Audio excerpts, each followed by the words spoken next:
آپ نے نام سنا ہوگا محمود غزنوی اور ایاز کا، ان کا باہم محبت کا رشتہ بہت گہرا تھا۔ ایاز ٹوٹ کے چاہتا تھا بادشاہ کو، اب دیگر مصاحبین حسد کرتے تھے، بغض رکھتے تھے، وہ کہتے تھے یہ کوئی کیا اس میں کرشمہ اور کمال ہے کہ بادشاہ اس کو اتنا ہی چاہتا ہے۔ تو بادشاہ جب ان وزراء کا، مشیروں کا حسد حد سے بڑا ہوا دیکھا تو ایک دن سب کو اپنے دربار میں حاضر کیا۔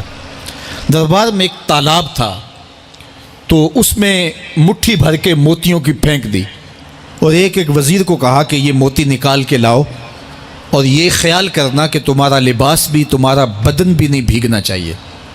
تو سب نے کہا کہ یہ عجیب بات ہے کہ حوض کی تہہ سے موتی نکال کے لائیں اور لباس بھی نہ بھیگے اور بدن بھی نہ بھیگے، یہ تو لازمی ہوگا۔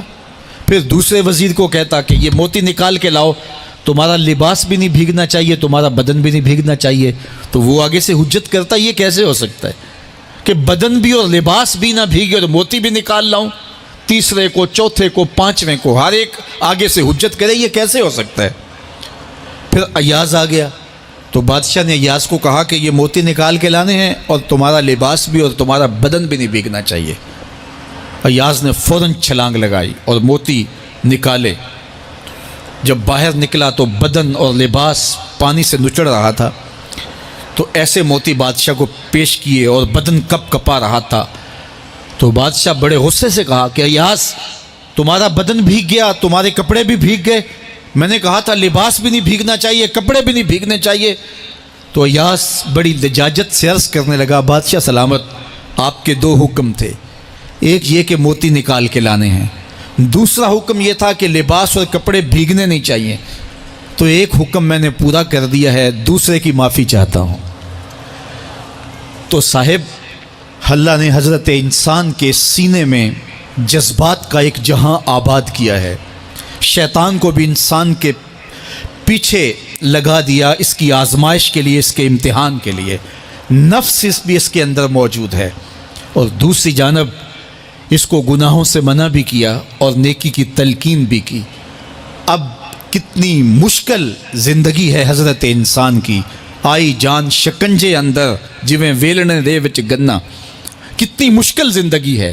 خواہشیں ہیں کہ آوارہ ہیں، آرزویں ہیں کہ بے قابو ہیں، اور دوسری جانب اللہ کا حکم ہے۔ اب کیا کرے؟ تو گناہ کرنے کے بعد پھر اللہ کے حضور توبہ کر لے، جو ممکن ہو وہ نیکی کرے، اور گناہ سے مقدور بچنے کی کوشش کرے، لیکن بشری تقاضوں کے تحت اگر اس سے گناہ کبھی سرزد ہو جائے تو اس پر اکڑے نہ اور اس پہ مصر نہ رہے، اس پہ اصرار نہ کرے، بلکہ فوراً اللہ کے حضور توبہ کرے۔ گناہ کرنے کے بعد بندہ جب توبہ کرتا ہے، التائب من الذنب کمن لا ذنب لہ، تو وہ ایسے ہوتا ہے جس طرح اس نے گناہ کیا ہوا ہی نہیں۔ بندہ 100 بار گناہ کر کے توبہ کرے، اللہ 100 بار معاف فرما دیتا ہے۔ وہ کریم ہے، 70 ماؤں سے زیادہ پیار کرتا ہے۔ تو بندے اس کی دہلیز پہ جب توبہ کرتے ہیں، رجوع کرتے ہیں اور اس سے معافی مانگتے ہیں، تو وہ یہ نہیں دیکھتا کہ یہ گناہ گار کتنا بڑا ہے، وہ یہ دیکھتا ہے کہ یہ میری دہلیز پہ آیا ہے اور اس کے ما قبل کے سارے گناہ معاف بھی کرتا ہے، بلکہ گناہوں کو بدل کے نیکیوں میں بھی تبدیل کر دیتا ہے۔ آئیے اب قرآن مجید میں ان لوگوں کی کہانی بھی پڑھیے جو اپنی زندگی کو اپنے مالک کے نام لگا چکے ہیں، اور ان سے اگر کوئی معاملہ سرزد ہو جاتا ہے تو وہ کس قدر اللہ سے ڈرتے ہیں۔ والذین یؤتون ما آتوا وقلوبہم وجلہ انہم الی ربہم راجعون۔ فرمایا کہ وہ لوگ جب ان سے کوئی خطا سرزد ہو جاتی ہے، کوئی گناہ ہو جاتا ہے، تو ان کے دل لرز جاتے ہیں، خوف خدا سے وہ کانپنے لگ جاتے ہیں۔ انہم الی ربہم راجعون، تو وہ اپنے رب کی طرف رجوع کرنے والے ہوتے ہیں۔ اگر ان سے کبھی کوئی گناہ سرزد ہو جائے، ان سے کوئی غلطی سرزد ہو جائے، تو پھر اس پہ ضد نہیں کرتے، اس پر مصر نہیں ہو جاتے، اس پر حجتیں اور دلیلیں نہیں لاتے، بلکہ وہ کیا کرتے ہیں، فوراً اللہ کے حضور رجوع کرتے ہیں اور معافی مانگتے ہیں۔ اور اللہ کو یہ بہت پسند ہے کہ کوئی مجھ سے معافی مانگے، اور اللہ انہیں معاف کر دیتا ہے۔ اللہ اکبر۔ حضرت عبداللہ ابن مسعود رضی اللہ تعالیٰ عنہ فرماتے ہیں کہ مومن کی یہ شان ہے کہ جب وہ گناہ کر بیٹھے تو وہ یوں محسوس کرتا ہے جس طرح پہاڑ تلے آ گیا ہے. یہ اس کی کیفیت ہے کہ گناہ کرنے کے بعد، نافرمانی کرنے کے بعد اس کا دل لرز اٹھتا ہے. وَقُلُوبُهُمْ وَجِلَةٌ، ان کے دل خوف خدا سے لرزنے لگ جاتے ہیں کہ ہم سے یہ گناہ کیوں سرزد ہو گیا، یہ تو اللہ کی ناراضگی کا سبب ہے. تو حضرت عبداللہ ابن مسعود فرماتے ہیں یوں محسوس کرتے ہیں جس طرح پہاڑ تلے آ گیا ہے اور پہاڑ ابھی گر جائے گا اور انہیں کچل دے گا. تو وہ جلدی جلدی تلافی کرتے ہیں، توبہ کرتے ہیں، رجوع اللہ کرتے ہیں تاکہ ہمارا گناہ معاف ہو جائے.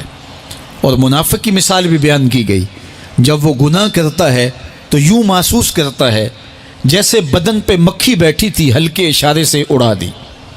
سویر سے لے کر شام تک کتنی بار ہم اپنے بدن پہ بیٹھی مکھیاں اڑا دیتے ہیں اور ہمیں شام کو یاد بھی نہیں ہوتا کہ یہ عمل ہم نے کتنی بار کیا ہے. میں اور آپ اپنے اندر اتر کر کے دیکھ سکتے ہیں ہماری کیفیت باطن کیا ہے. نمازیں چھوڑی، جھوٹ بولا، غیبت کی، چغلی کی، کسی کا دل دکھایا، کسی کو تکلیف دی، گالی گلوچ کیا، سب و شتم کیا، سویر سے شام تک کیا کیا گناہ کیے.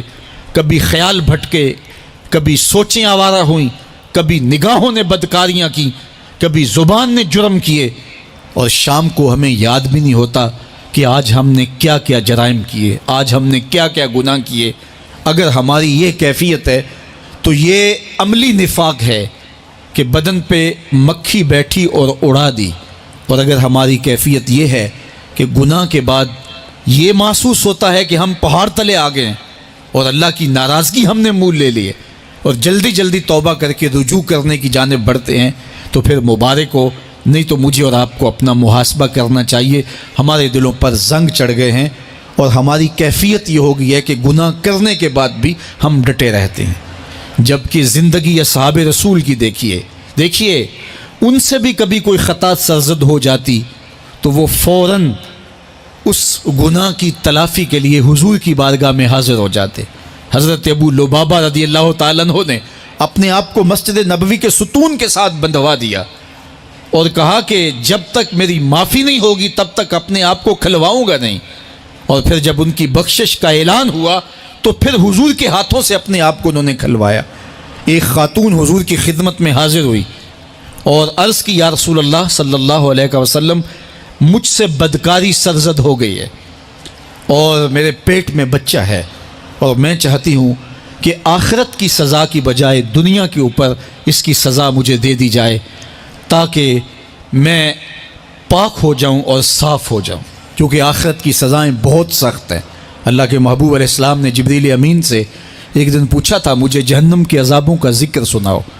تو عرض کی یا رسول اللہ صلی اللہ علیہ وسلم، سب سے ہلکا عذاب، اخف العذاب، ہلکا ترین عذاب یہ ہے کہ جہنمی کے پاؤں میں آگ کے جوتے رکھے جائیں گے.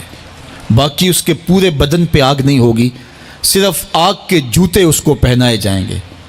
لیکن اس کی حدت، گرمی اور شدت اتنی ہوگی، یغلی منہما دماغہ، اس کی شدت سے اس کا دماغ پگھل کر ناک اور کانوں کے ذریعے سے باہر آنا شروع ہو جائے گا.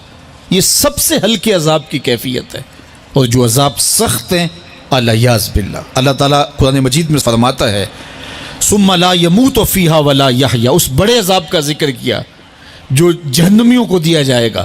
فرمایا اس عذاب کی کیفیت یہ ہوگی بندہ نہ جیے گا نہ مرے گا. جیے گا اس لیے نہیں کہ آگے اور پیچھے، دائیں اور بائیں آگ ہی آگ ہوگی، تو اس آگ میں جینا کو جینا تو نہیں ہوگا. اور مرے گا اس لیے نہیں کہ موت کو موت آ چکی ہوگی. جنت میں جنتیوں کو ایک ہی ڈر اور خدشہ ہوگا کہیں موت نہ آ جائے، اور جہنمیوں کو ایک ہی امید ہوگی کہیں موت آ جائے اور جان چھوٹ جائے.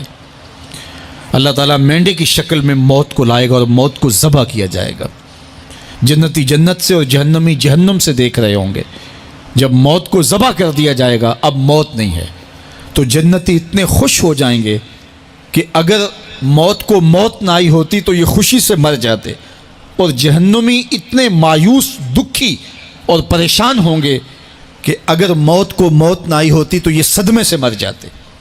تو وہ کتنا سخت عذاب ہوگا الیاذ باللہ کے ہلکے ترین عذاب کی کیفیت یہ ہے کہ پاؤں میں آگ کا جوتا اور دماغ پگھل کے ناک اور کانوں کے راستے سے باہر آ جائے۔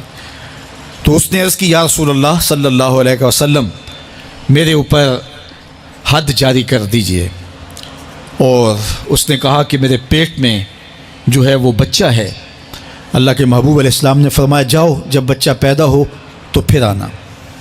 وہ چلی گئی، تو جب بچہ پیدا ہوا تو گود میں اٹھائے پھر حضور کی خدمت میں حاضر ہوئی اور عرض کی یا رسول اللہ یہ ہے بچہ جو میں نے گناہ کیا تھا، بدکاری کی تھی، آج یہ اس کی نشانی ہے۔ تو اللہ کے محبوب علیہ السلام نے فرمایا کہ اسے لے جاؤ اور اسے دودھ پلاؤ، اور جب یہ کچھ کھانے پینے لگ جائے گا تو پھر آنا۔ تو تھوڑی دیر کے بعد، کچھ دنوں کے بعد وہ دوبارہ حاضر ہوئی اور اس نے اس بچے کے ہاتھ میں روٹی کا ٹکڑا دیا ہوا تھا اور عرض کی یا رسول اللہ دیکھ لیجئے اب یہ روٹی کھانے لگ گیا ہے۔ اللہ اکبر۔ تو اللہ کے محبوب نے فرمایا انہیں لے جاؤ اور جا کے انہیں سنگسار کر دو۔ اس کی یہ حد بنتی تھی، اس کو سنگسار کیا اور اس نے خود یہ سزا اپنے لیے قبول کی۔ ماعز ابن مالک اسلمی عرض کی یا رسول اللہ طہرنی، مجھے پاک کر دیجئے۔ میرے حضور نے فرمایا جاؤ اللہ سے معافی مانگو۔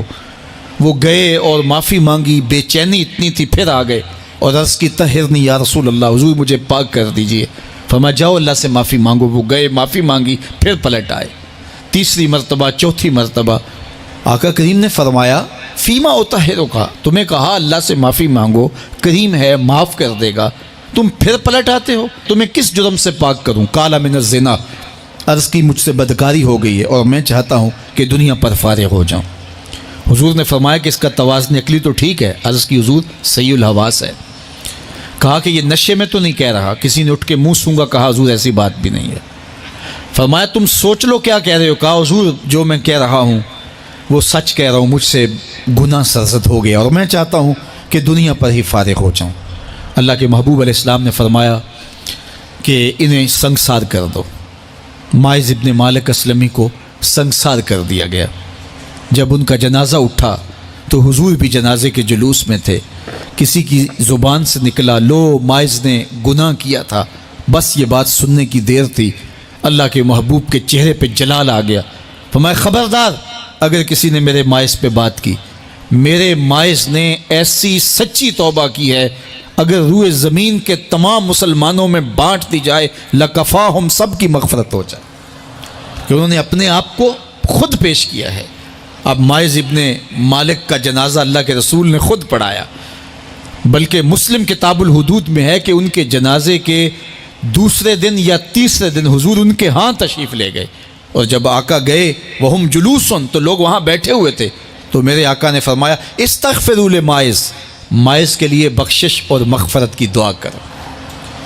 تو یہ بات ذہن نشین کیجئے کہ یہ وہ لوگ تھے کہ جن سے کبھی کوئی گناہ سرزد ہو جاتا تو وہ جلد توبہ کرتے، اور اس کی بڑی سے بڑی حد اور سزا بھی ہوتی تو وہ بھی کاٹنے کے لیے تیار ہو جاتے۔ میں اور آپ دیکھیں کہ ہماری زندگی میں اگر گناہ ہیں اور ہمیں سچی توبہ کی توفیق بھی نصیب نہیں ہے